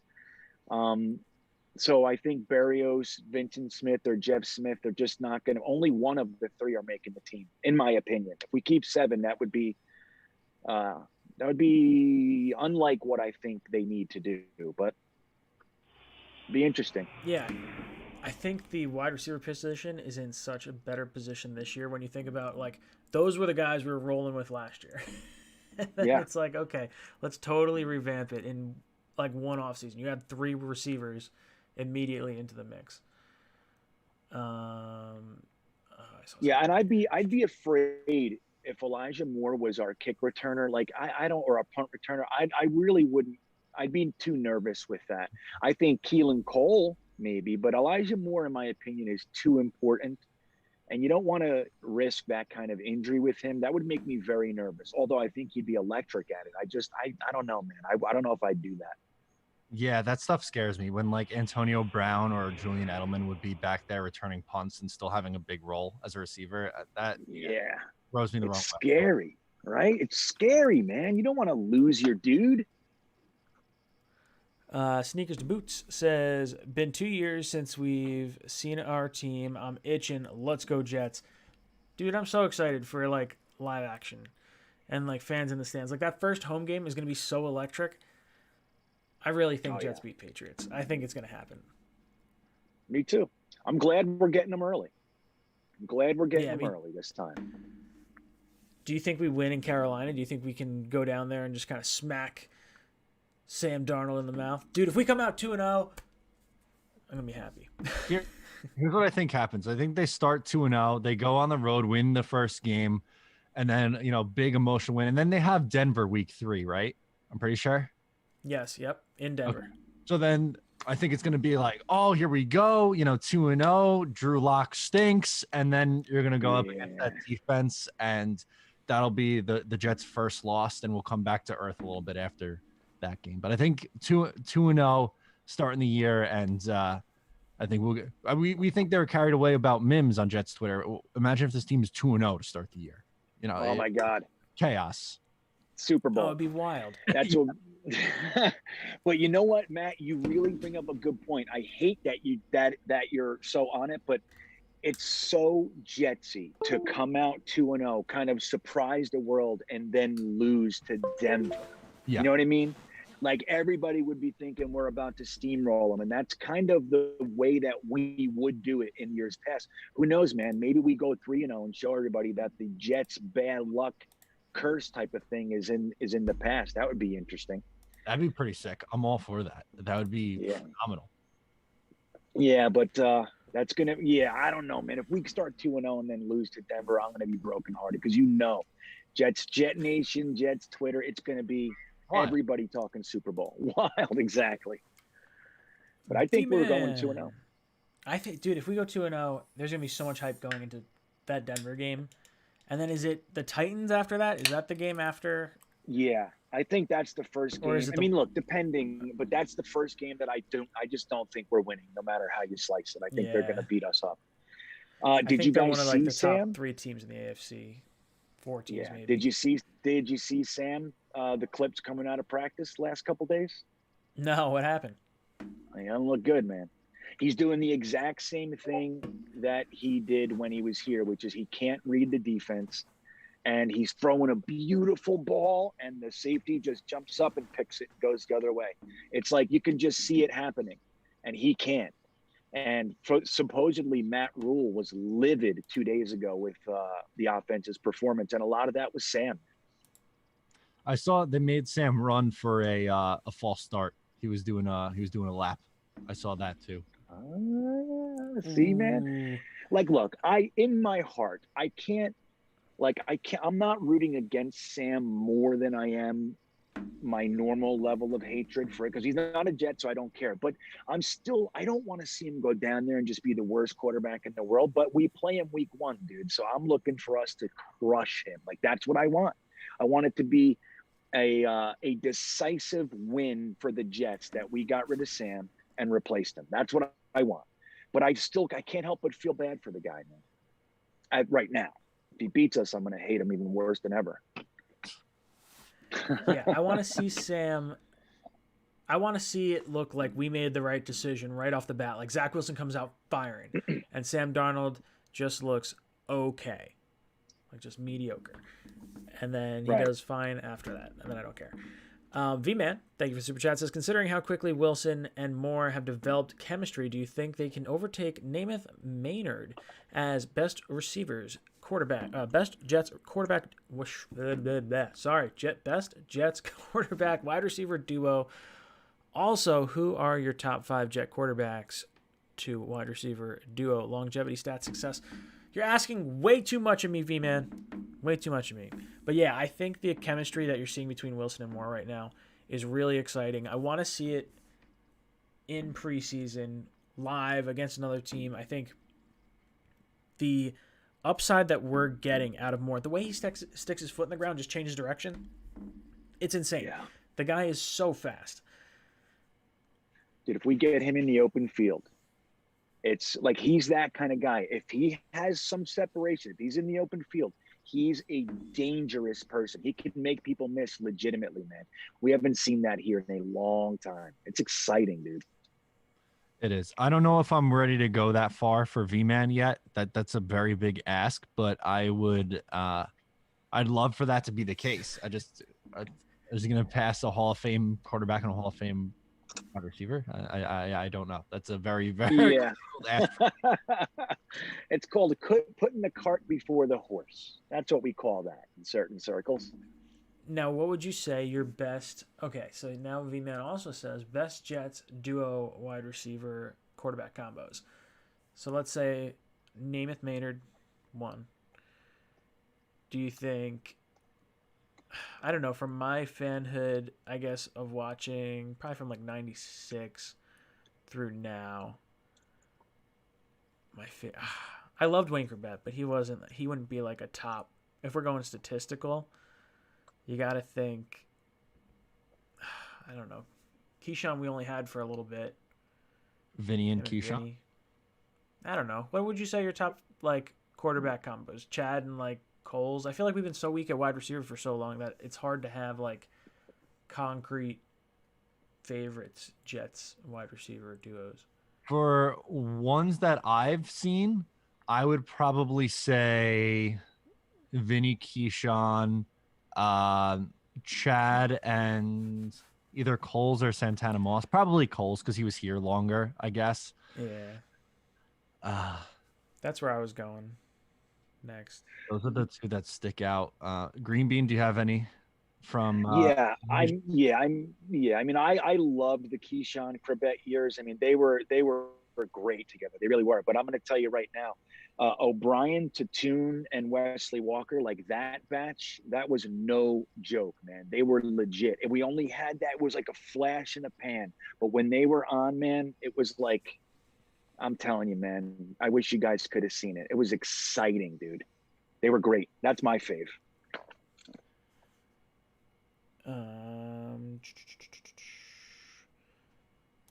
You embarrass me, says poor Sam. Sam will be fine. Yeah. It's, dude, you can see it. I mean, dude, we just did that guy no favors. You can see it all over him. Just like we saw last year. You were watching a guy who was shell-shocked, leaving the pocket when there was no rusher in his face, all that kind of stuff. That whole seeing ghosts thing, it's very real. Even though that particular comment was blown out of proportion when he said it, the truth is that he feels pressure when it's not there because pressure's there a lot of the time for him. He had no protection, nobody to throw it to. So by the time last year rolled around, he was cooked. I really think Sam should sit a year. That's what I think they should do. Like taking him and putting him right into another pressure cooker. I think it's a bad recipe for the guy. And I think he would have done well to sit for a year. You're probably right. David Gerard. Let me see if I can find your chat. Week 1. He says Fitztragic and Marshall was a great combo. Yeah, and that was awesome for a season. Yeah, that was good. It was. Tom but Tupa, too bad. Anyone? Tom Tupa. Rick Meyer. Yeah, but the thing is with Fitzpatrick and Marshall is when the chips fell, they did what they do and they don't make the playoffs. Both of them. That's how I see it. Yeah, unfortunately. Fucking losers. Jerks. Baked I Am God. Should we pick up any specific free agents right now? I think I'm pretty happy with where we're at. I think I would wait till we have cuts happen and then maybe try to snag a corner or depending on how you're feeling at kicker. We got the new kicker that we're trying out right now. Amendola, psyched. Right? Yeah, but Matt, no, look, we've today. all been. Yeah, he's gonna. I'm telling you, man. But I still think we're gonna do the thing. Matt had it. I forget which video it was in, and I was talking about it the other day too. It's like I really think that the waiver wire, we're gonna see some guys, in particular, Jose Borregales is more than likely gonna get cut loose, and we're number 2 on the waiver wire. So if Jax doesn't want him, we can grab him, man. The number 1 kicker in the country last year, we can have him. Yeah. I think that's the guy. I think that's who it's going to be because they just signed Ryan Suckup to a 3-year extension. Yeah. So. Right. Doesn't make sense. So I think having Jose Borregales fall back into the pot and we're right there at number 2 and we pass on him, I'm gonna have a big problem with Joe Douglas. I am. Has a quarterback ever passed for 400 yards in a game, says Kevin Benz. Yeah. I feel like we had to have, right?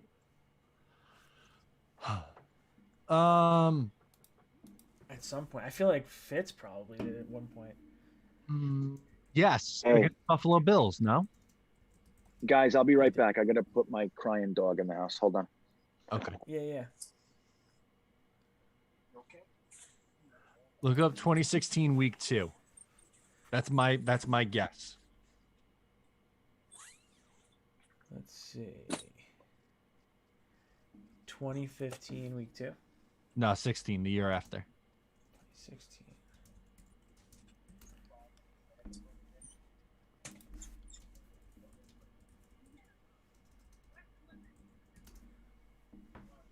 We'll pull up game logs. Oh my god, this is taking too long. off the cuff tonight? 374. I was close. Not quite. Oh, man. Maybe we haven't. Chat, help us out. I don't know. I didn't see Namath play, but he threw for 4,000 yards in 1967. Do they have game logs from then? Yeah, 415 against the Dolphins. Okay. So at least Yeah. 1967, maybe? There's one. We got one. I like it. What else? Sam felt pressure when none was there. Daniel Jones is oblivious when it's in his face. What is worse? Sam felt pressure when none was there. So seeing ghosts, or I guess seeing ghosts is bad because you can't. They say you can't get rid of that, but I think you can get over it. And I think Daniel Jones, I think his pocket awareness is fine. I think the ability to hold on to the football is the bigger issue with him. Yeah, I just agree. I think he's a fumbling machine. So I both are awful, but I guess the Jones one is probably worse. Because like, look what Jamal did to him in his rookie year. Like that shit shouldn't happen, man. I know you're like that. I've never seen anything like that. Greenby, what do you think? Sam felt the pressure when none was there, or Daniel Jones being oblivious to the world? What would you say is worse? I think Sam Darnold, what he has going on right now with just his whole package is worse. I think Sam, it's going to be hard pressed for him to come out of this deep hole that he's in mentally. So I would say probably Sam. I think Danny Dimes still has a chance to be something. I don't think Sam. I think Sam's very slim chance to come out of it, in my opinion. Our buddy Jude Jets says, y'all saw the bra at the Giants camp. Yeah, dude. We were talking about that a little bit earlier. The brawl in camp, do you think that's a good thing, a bad thing? Is it just energy being released? I feel like Joe Judge, is an electric guy. So if he says, like, cut the shit, like everyone would be like, yo, whoa, stand in line. But what do you think about the Giants brawl? Good, bad, indifferent? Matt? It's football. That stuff happens, but it's funny when it happens to the Giants. Is that fair? Agreed. There you go. Jimmy, what do you think about the brawl? Well, I think just like Matt said, like that kind of stuff does happen. You guys remember when during Hard Knocks, when Rex would, I forget the guy's name, the offensive lineman that we had, he was kind of a troublemaker, and Rex would send him to start trouble with some of the defensive linemen. Really cool. Yeah. No. Like... It was what was his name? Taylor or something like that. He was a perpetual backup. He was our swing tackle for a while. But he would send him in to rattle guys. Somebody in the chat will know. Yeah, that's what I'm looking over to the side. Sometimes it can be to your benefit and just show that guys are filled with passion, whatever. But I don't think that's the case with the Giants. I think it's something that needs to be looked at over there. I feel it'll probably end up being nothing. But again, it's not what you want to see. But I think it's probably being made out to a bigger deal than it will ultimately be as far as problems go. But I'm glad it's not us. Let me say that. David says, this is the year to get McCaffrey in fantasy. Laugh my ass off. They're going to stop letting Sam throw. Did you hear the receiver that got friggin' taken out today in Panthers camp? And then they the cut corner or whatever that. Yeah, he's gone. They cut him. Like, dude, you're out. Wait, who now? The Panthers cut I think it was a cornerback, right? Oh, right. That took out a defenseless receiver is it Kirkwood? Is that was his name? Yeah. Yeah. Or Kerfield or whatever. Robert Turner. I'm sorry. That's who it was. Thank you. Richter. Yeah. Robert Turner. I forgot. He did it. They were doing it to Golston. That's what it was, trying to get something out of this guy. Rex was trying to get something out, and Golston was just like, no. I don't care. That guy didn't care. I didn't care about nothing. That guy was the worst. He was. Robert Turner. That's right. I forgot. See, Wow. I was close. I said Taylor. I was in the pocket. I was there. I just couldn't grab it.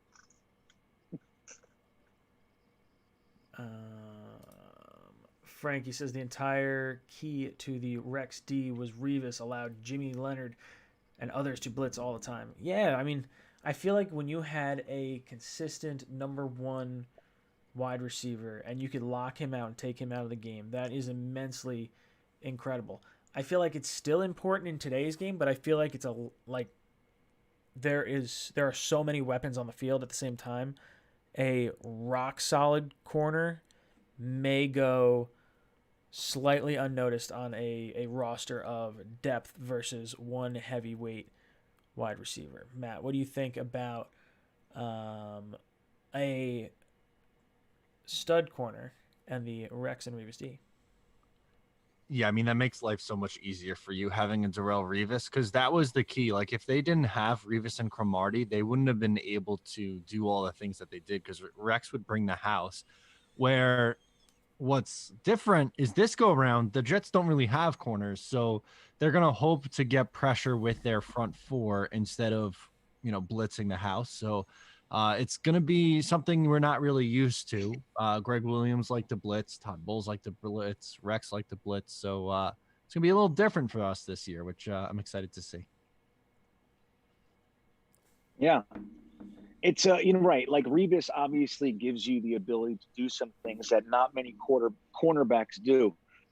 At the same time, Rex, he was ground and pound, right? So his defense was predicated on the same type of thing. He had DeVito and Puha, and if I remember, maybe it was Snacks Harrison. I forget who the third was. No, it was, who was it? Rick Lyle? Who the hell was it? Anyway, but those guys were excellent run stuffers, but they could barely get to the quarterback. Their job was just to occupy the offensive line and two gap and all that. So he was all predicated on exotic blitzes. But I would rather be able to get to the quarterback with your front four, so when you send a blitz, it's overwhelming. I would rather. I prefer a legitimate front four. And I think, just like Matt said, I'm excited to see us get back to what I consider to be real Jets football, which is a 4-down lineman set. I love that. Yep. Mike says, CJ Mosley thoughts. I'm just excited to see this guy back on the field. 2 years off. I'm hoping. I saw another comment in the chat that said, CJ only opted out due to Adam Gase. I'm glad he's back. And I'm hoping that's what it is, and he's really fired up, and he's ready to play, because we saw Le'Veon Bell after a year off, and it was very, very underwhelming. And I don't know if that was an Adam Gase thing or a Le'Veon Bell thing, because he looked just as poor kind of on the Chiefs, or not like what he once was, at least. So what are your thoughts on Mosley, Matt? I am cautiously optimistic about him, because I know how good he could be. Like, we saw it in the first 3 quarters of 2019. But the thing is, he really only has one game under his belt in the last 2 years, which that's frightening. So I don't know if he can get back to that level. I really hope so, because that would change a lot for this Jets defense also. But I don't know if that's fair to expect that out of him. Like I said, it's been a really long time since this guy's played football. It's going to take a little bit, I think. Greenby, what do you think about CJ? I think when Matt taking that very logical approach is probably sound. I, on the other hand, think CJ Mosley is going to come in and dominate. I think he's going to be great in coverage. I think he's going to free up our Sam, who is Jared Davis, to absolutely crush every single running back who dares challenge our defense. That's what I think is going to happen. I think it's great to get Mosley back, and I can't wait to see who the will is. That all said, Matt's probably right. NY Jets Tail says Mosley was mic'd up today. Was good. I didn't get to hear that. Me either. I got to go back and look. Ooh. He got Nasruddin to say the correct pronunciation of his name. Oh, that's big. Yeah, he said, now how the hell He you got say your name for real? Mosley or Nasser? Oh, he got Nasser Al-Din to say the correct version of Yeah, his name.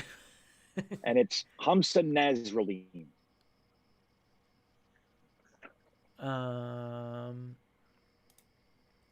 John Washington says Lawson is key. He's probably one of I would say he's my favorite addition to this team. Like I really like Keelan Cole, but I think like from a free agency perspective, Lawson is the most exciting player that we picked up. What do you think, Matt? Oh yeah. Or Green Bean? Oh, I didn't mean to jump on that. I was just thinking out No, loud. no, no, no. But yeah, No, I agree. I don't think Matt 100%. heard. I don't think No. Matt heard me. Okay, I was good. reading the chat. I'm sorry. It's all right. Yeah, I know. Hey, man, it happens to the best of us, Matt. It really does. But yeah, I think Lawson is the most exciting pickup, especially on the defensive side of the ball. But I mean, that guy, man, like, you know, it's like what Ulbrich said in Flight 2021. He said, look, this guy's numbers are not appropriate for the talent that he has. People look at his numbers and think one thing or the other. He's a terror to quarterbacks. And the fact that we're going to have a stronger interior defensive line with the likes of Quinnen Williams, Sheldon Rankin, Swadukasi, and others, he said, you know, Lawson's numbers are about to get appropriately tied to his talent. So I think I couldn't be more excited for Lawson. Again, I love that him and Becton are kind of going at it with each other. Full respect, make each other better. That whole thing, I think it's all to our benefit, and I couldn't be more excited about Carl Lawson. Now, Matt, what are your thoughts on Lawson? 12 sack season incoming. I am ready for him to just let it rip.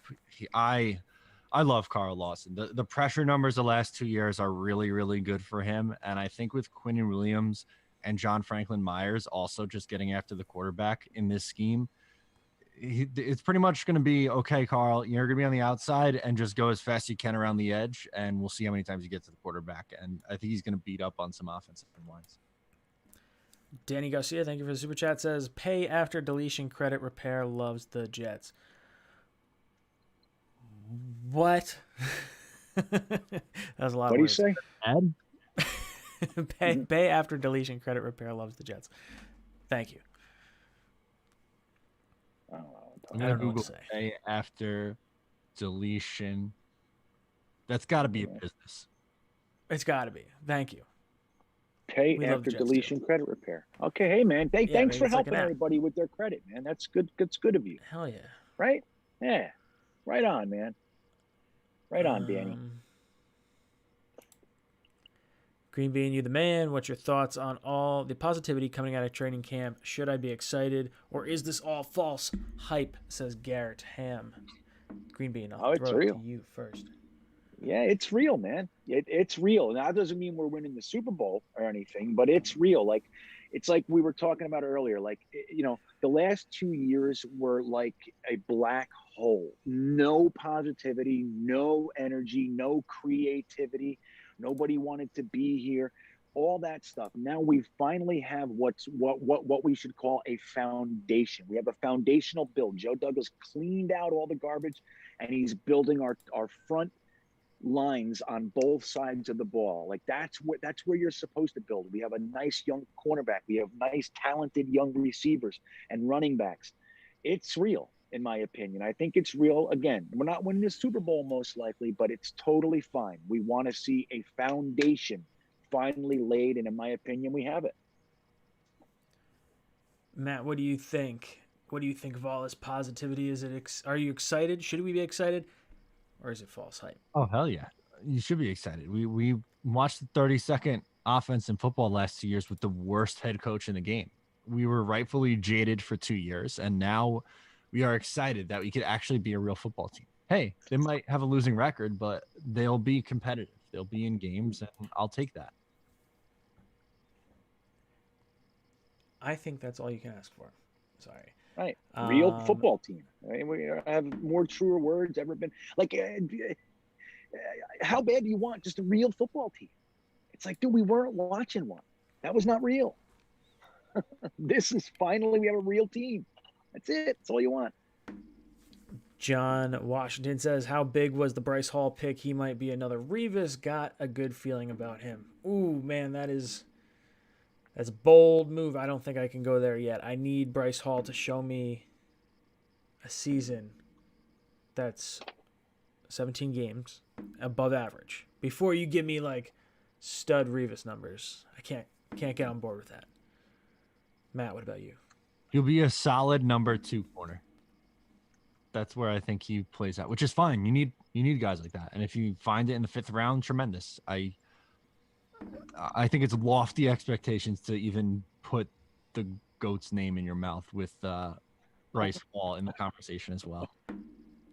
Greenbean, what are you thinking about Bryce Hall pick? I know you loved it on draft day.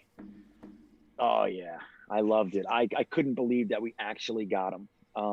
But yeah, I'm very high on Bryce Hall. That said, I don't think he's not the same player as Revis. They don't even have the same game. So I think he's a very different cornerback, and I think that he's going to be starting for us, whether it's first, second, but he'll be an outside corner for us, in my opinion, for the next 5 to 10 years. So I'm really happy with that. But I think we're going to probably next year's draft, we're going to grab a blue chipper with one of our first 2 picks. I think that's what we're going to see coming. But that doesn't mean Bryce Hall won't be here. I just want Bryce Hall to start and be competent. Like, I just want to know he's a solid lock at that position. I don't need him to be like Revis right now. That's where I think I'm at with Hall. If I know I don't have to question him next year and he's like the guy, that's everything I've gotten out of Bryce Hall, especially at that point in the draft. He was what, 5th round or 6th round? 5th, yeah. 5th. Love it. All right, so do we want to end at 10 or we do 10, 12? What do you guys want to do? You're the boss. You tell me what to do. Right. I'm right here. Yeah, let's go till 10, 12. We'll give the people a full 2 hours. I was late. I was like, oh my God, scrambling at the very beginning. And 12 minutes late. Sorry. E10. Oh, we did this last time. We learned his name, and I don't remember what it was. Yeah, E10. Oh yeah, for E10. Lattimore or Howard, maybe include picks as well. I really like Marshawn Lattimore. Didn't he just sign a big deal with the Saints, or is he only on the tag? I'll check right now. I don't remember.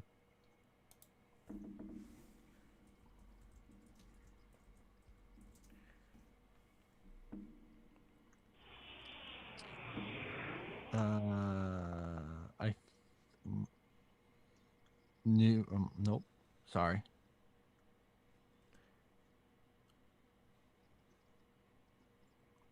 Yes, I think. Maybe not. I'm really bad at that. Maybe I'm wrong. I would take Marshawn Lattimore in a heartbeat, because if you could sign him long term and you're not holding on to May. Like, best case scenario, I think you franchise tag him next year, and I don't think that's going to happen. I think he's only a 1 year and done. Because I feel like we brought in a lot of players to compete in the secondary, and I think they might be okay with that. I like him. I just don't think he's going to become available. I think they want to keep him down there in New Orleans, and Howard's not going to be traded in the division. I think that's a pipe dream. Yeah. Yeah. What do you think? Yeah, I agree. I think that Lattimore he's one of those guys that you want to keep around, and I think they're going to. The Saints have shown an amazing proficiency toward being able to keep their team together. They were like, what, 140 million over the cap, and they didn't really lose anybody. So some guys adjusted, but they prioritized things properly. So I think they're going to be able to keep them. And Howard, just like Matt said, I just don't see it happening. And again, like, we can literally use a first round pick on one of the top cornerbacks in the draft next year, however it falls. We can get one of the top cornerbacks. I wouldn't want to see numerous picks given for a guy when you can just do that. Even if we did, I just don't see Miami trade them to us. Stevie, thank you for the super chat, says, do you think Makai is playing poorly or Lawson is playing great? I don't think it's either one. I think Makai's going to be playing better once they get the pads on, and I think Lawson is just fine, but I think they're both two of the guys that are at the top of their positions. I think Lawson's up and coming, like, real strong this year, and I think Makai has the potential to be like a top 5 left tackle in this league with his size.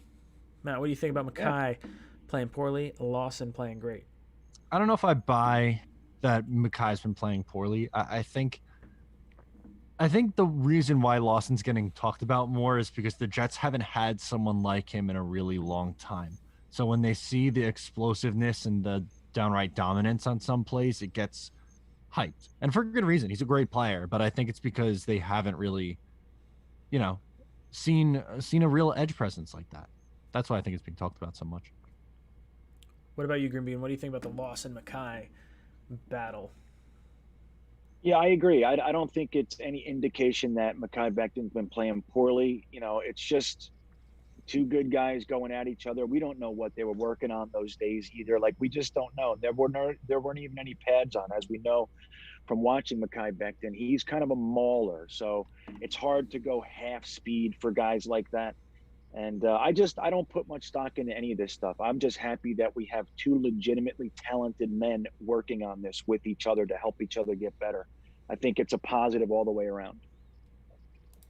Chris says iron sharpens iron. Completely agree. That is the saying I want to see from all the different positions on the field. I want to feel like the two top guys at their craft can hone in and make each other better. Because I feel like in the past you'd have the Jets that were like, oh, we have these guys, and they're like, okay, and they're going against these other guys that we think are really good, but since they're playing against, like, scrubs, it winds up being, all sorts of scrubbed up. Iron sharpens iron. Yeah, boy. That's going to be the new pressure quote. Yeah, right? It's going to be pressure builds, speed builds pressure, pressure bursts pipes. Yeah, that's going to be the new pressure quote. I'm telling you. I love it. Yeah. It's a good one. You got to have a saying each year, right? Yeah, hell yeah.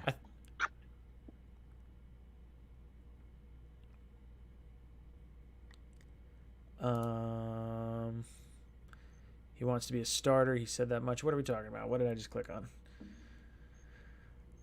I don't know.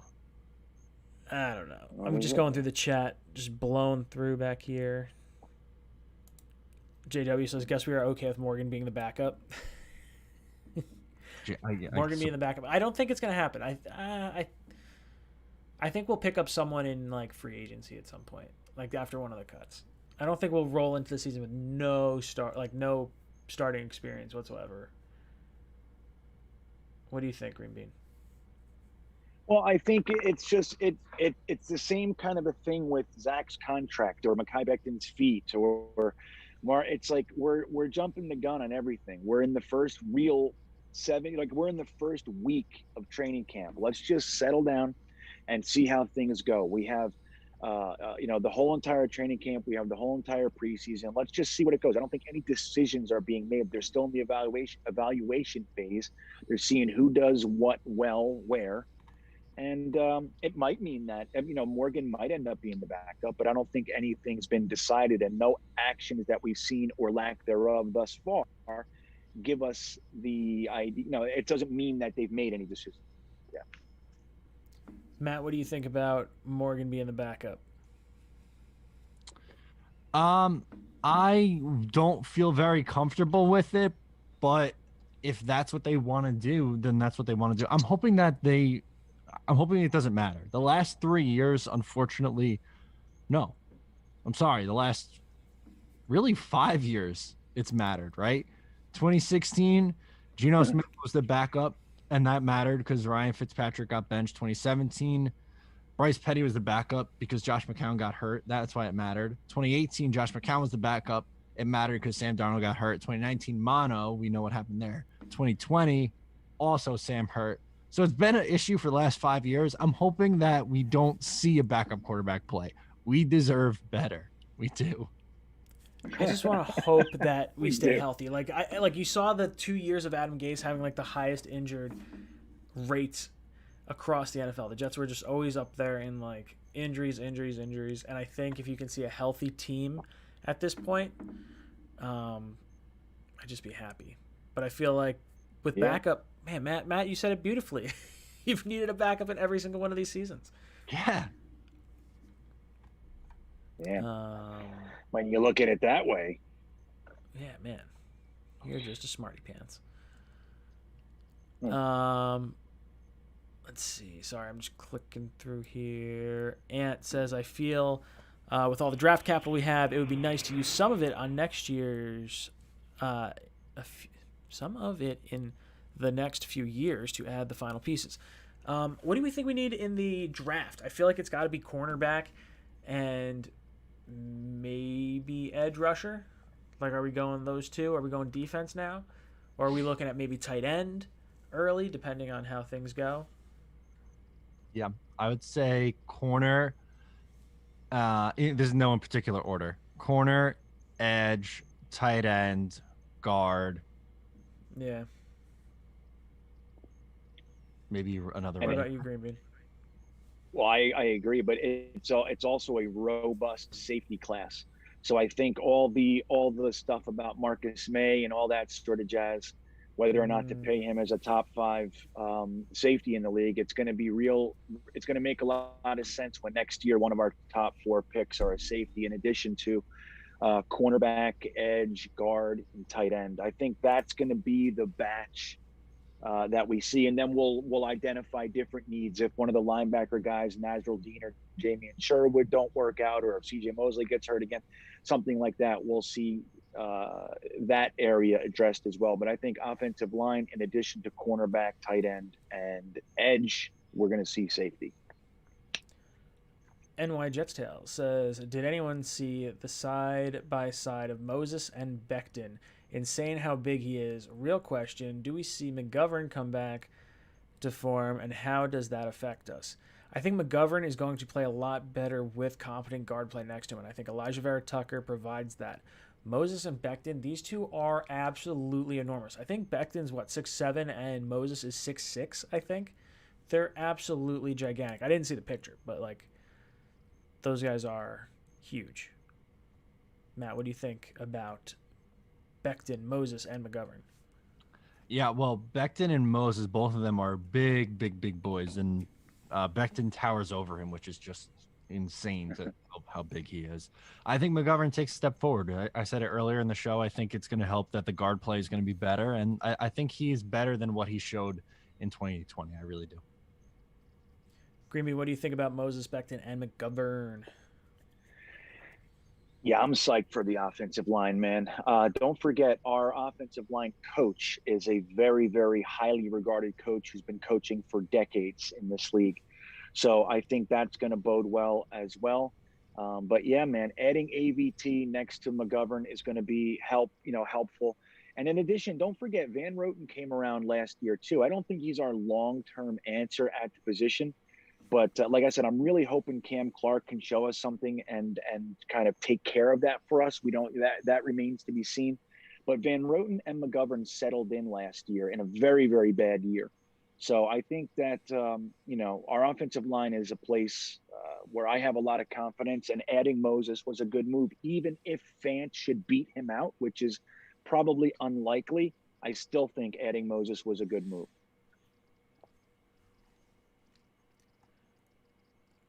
Blake Bortles is still available, says JW.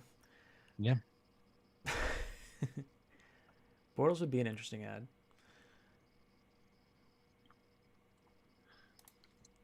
Mikey Mall says we missed out on Humphrey, and if there is someone of that caliber that we might need to take a center despite having McGovern. I want to believe McGovern, but we'll know more after this year. If he plays poorly, then I think we worry about the position.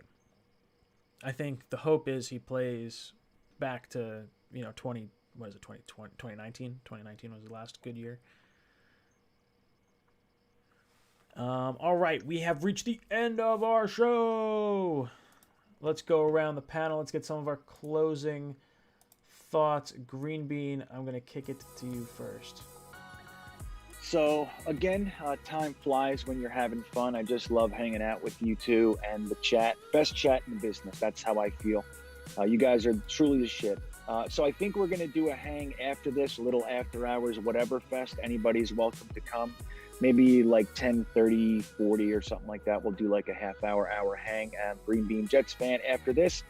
And yeah, man, see you guys later or next week. Nice. Matt, any last words for the panel? Yes. Love doing this, as always. It's a blast hanging out, and it's so exciting with training camp and pads going on. I am less than 40 subscribers away from 10,000. And when I hit 10,000, I'm doing a Zach Wilson giveaway and 2 packages for Manscaped. So I know most of the guys in the chat, we see you all the time. I know you're probably subscribed, but just figured I'd throw that out there that you have a chance to win either a Zach Wilson jersey or a package from Manscaped. So if you're not subscribed, make sure to subscribe. There you go.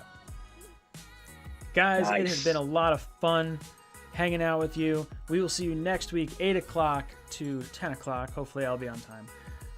I will see you guys next week. JETS.